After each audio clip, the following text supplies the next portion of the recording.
ഇന്നത്തെ നമ്മുടെ റെസിപ്പി ഉണ്ടല്ലോ നല്ല സ്വീറ്റ് ആയിട്ടുള്ളൊരു റെസിപ്പി ആട്ടോ. എളുപ്പത്തിൽ ഉണ്ടാക്കാം. പഴവും അരിപ്പൊടിയൊക്കെ വെച്ചിട്ടാണ് നമ്മളിത് ഉണ്ടാക്കുന്നത്. അപ്പോൾ അതെങ്ങനെ ഉണ്ടാക്കാൻ നോക്കിയിട്ട് വരാം.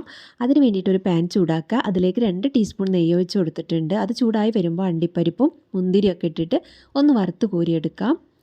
അപ്പോൾ ഇതൊന്ന് വറുത്ത് കോരി കഴിഞ്ഞാൽ ഇതേ നെയ്യിലേക്ക് തന്നെ 2 നേന്ത്രപ്പഴം ചെറുതാക്കി അരിഞ്ഞത് ചേർത്ത് അതൊന്ന് നന്നായിട്ടൊന്ന് മൂപ്പിച്ചെടുക്കണം. അപ്പോൾ അതൊന്ന് ചൂടായിട്ട് വരുമ്പോൾ അതിലേക്ക് 2 ടീസ്പൂണ് പഞ്ചസാര ചേർത്ത് കൊടുക്കുക. അപ്പോൾ നല്ല പഴുത്ത പഴമാണെങ്കിൽ പഞ്ചസാരൻ്റെ അളവ് കുറയ്ക്കുക കേട്ടോ.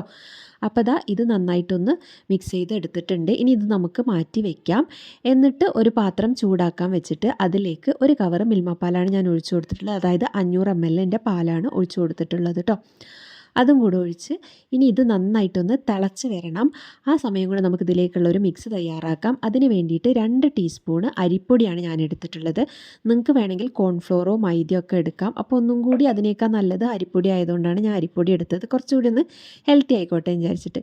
ഇനി നിങ്ങൾക്ക് വേണമെങ്കിൽ ഇതിന് പകരം റാഗിപ്പൊടിയും ചേർക്കാം കേട്ടോ. എന്നിട്ട് ഇതിലേക്ക് ഒരു 3 ടീസ്പൂൺ പാൽപ്പൊടി ചേർത്ത് കൊടുത്തിട്ടുണ്ട്. ഇനി നമുക്ക് കുറേശ്ശെ പാലൊഴിച്ചിട്ട് ഇതൊന്ന് നന്നായിട്ട് കട്ടയില്ലാണ്ടൊന്ന് മിക്സ് ചെയ്തെടുക്കാം. നിങ്ങളടുത്ത് മിൽക്ക് മെയ്ഡ് ഉണ്ടെങ്കിൽ പാൽപ്പൊടിക്ക് പകരം മിൽക്ക് മെയ്ഡ് ഒഴിച്ചു കൊടുത്താലും മതി കേട്ടോ. ഞാനിപ്പോൾ അത് വീട്ടിലുള്ള സാധനങ്ങൾ വെച്ച് എല്ലാവർക്കും ഉണ്ടാക്കാൻ പറ്റട്ടെ എന്ന് കരുതിയിട്ടാണ് പാൽപ്പൊടി ചേർത്തത്. അപ്പോൾ മിൽക്ക് മെയ്ഡ് ഉണ്ടെങ്കിൽ നിങ്ങൾക്ക് മിൽക്ക് മെയ്ഡ് ചേർത്ത് കൊടുക്കാം. പിന്നെ ഇത് നല്ല രീതിക്ക് തന്നെ ഒന്ന് കട്ടയില്ലാണ്ടൊന്ന് മിക്സ് ചെയ്തെടുക്കുന്നുണ്ട്. അപ്പോൾ ഇത് നന്നായി കട്ടല്ലാണ്ടൊക്കെ മിക്സ് ചെയ്ത് എടുത്തിട്ടുണ്ട് കേട്ടോ. ഇനി നമ്മുടെ പാലിവിടെ ഏകദേശം തിളച്ച് വരുമ്പോൾ നമുക്കിതിലേക്ക് മധുരത്തിന് ആവശ്യമായ പഞ്ചസാര ചേർത്ത് കൊടുക്കാം. ഞാനിപ്പോൾ ഒരു 3 ടീസ്പൂണാണ് ചേർത്ത് കൊടുത്തിട്ടുള്ളത്. അത് നന്നായിട്ട് മിക്സ് ചെയ്തതിന് ശേഷം ഇതിലേക്ക് 2 ഏലക്ക ചതച്ചത് ചേർത്ത് കൊടുക്കുന്നുണ്ട്. നിങ്ങൾക്ക് വേണമെങ്കിൽ വാനില എസൻസ് യൂസ് ചെയ്യാം. ഇനി ഇതൊന്ന് മിക്സ് ചെയ്തതിന് ശേഷം അതിലേക്ക് നമുക്ക് നേരത്തെ മാറ്റി വെച്ച ആ മിക്സ് ഉണ്ടല്ലോ അരിപ്പൊടീൻ്റെ, അത് ഇതിലേക്ക് ചേർത്ത് കൊടുത്തിട്ട് ലോ ഫ്ലെയിമിലിട്ടിട്ട് നന്നായിട്ടൊന്ന് കട്ടയില്ലാണ്ട് ഇങ്ങനെ ഇളക്കി കൊടുക്കാം. പെട്ടെന്നായി കിട്ടും കേട്ടോ. എന്നിട്ട് ഞാനിപ്പോൾ ഒരു വിസ്ക് വെച്ചിട്ട് ഇളക്കി കൊടുക്കണ്ടേ. കട്ടയൊക്കെ പെട്ടെന്ന് ഉടഞ്ഞ് കിട്ടാൻ വേണ്ടിയിട്ട് നിങ്ങൾക്ക് ഒരു തവി വെച്ച് ഇളക്കിയാലും മതി.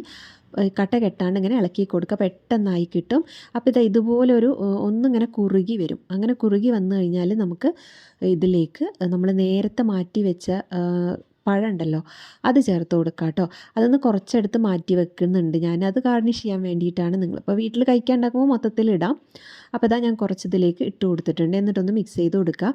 പിന്നെ നമ്മൾ വറുത്ത് വെച്ച അണ്ടിപ്പരിപ്പും മുന്തിരി ഉണ്ടല്ലോ അതൊന്നും പകുതി ഇതിലേക്ക് ചേർത്ത് കൊടുക്കുന്നുണ്ട് കേട്ടോ.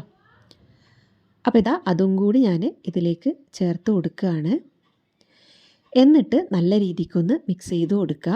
അപ്പോൾ നമ്മുടെ സംഭവം ഇവിടെ റെഡി ആയിട്ടുണ്ട്. ഇനി നമുക്കിതിനെ വേറൊരു പാത്രത്തിലേക്ക് മാറ്റിയിട്ട് വേണം ഇതിനെ ഒന്ന് ഗാർണിഷ് ചെയ്തെടുക്കാൻ കേട്ടോ. അപ്പോൾ നമുക്കിനി ഇതിനെ ഒന്ന് വേറൊരു പാത്രത്തിലേക്ക് മാറ്റി കൊടുക്കാം. ഇനി നമുക്കിതിൻ്റെ മേലേക്ക് നമ്മുടെ നേരത്തെ വറുത്ത് വെച്ച ബാക്കിയുള്ള അണ്ടിപ്പരിപ്പും മുന്തിരിയും നമ്മുടെ പഴവും ഒക്കെ ഇതിന് മേലെ പതുക്കെ അങ്ങനെ ഇട്ട് കൊടുക്കുക കേട്ടോ. അപ്പോൾ ഇത് ചൂടോടെ കഴിക്കാനും നല്ല ടേസ്റ്റാണ്, തണുപ്പിച്ച് കഴിക്കാനും ടേസ്റ്റാണ്. അപ്പോൾ തണുത്തിട്ട് കഴിക്കാൻ ഇഷ്ടമുള്ളവർ ഫ്രിഡ്ജിൽ വെച്ച് തണുപ്പിച്ചിട്ട് കഴിക്കുക, അല്ലാത്തവർ ചൂടോടെ കഴിക്കുക കേട്ടോ. എങ്ങനെയായാലും നല്ല ടേസ്റ്റാണ്. അപ്പോൾ എല്ലാവരും ഒന്ന് ട്രൈ ചെയ്ത് നോക്കുക. എന്നിട്ട് നിങ്ങളെ അഭിപ്രായങ്ങളൊക്കെ ഒന്ന് കമൻറ്റ് ചെയ്യുക കേട്ടോ. വീഡിയോ ഇഷ്ടമായിട്ടുണ്ടെങ്കിൽ ലൈക്ക് ചെയ്യാനും ഷെയർ ചെയ്യാനും സബ്സ്ക്രൈബ് ചെയ്യാനും മറക്കരുത്. അടുത്ത നല്ലൊരു വീഡിയോ ആയിട്ട് കാണുന്നതുവരെ എല്ലാവർക്കും ബൈ.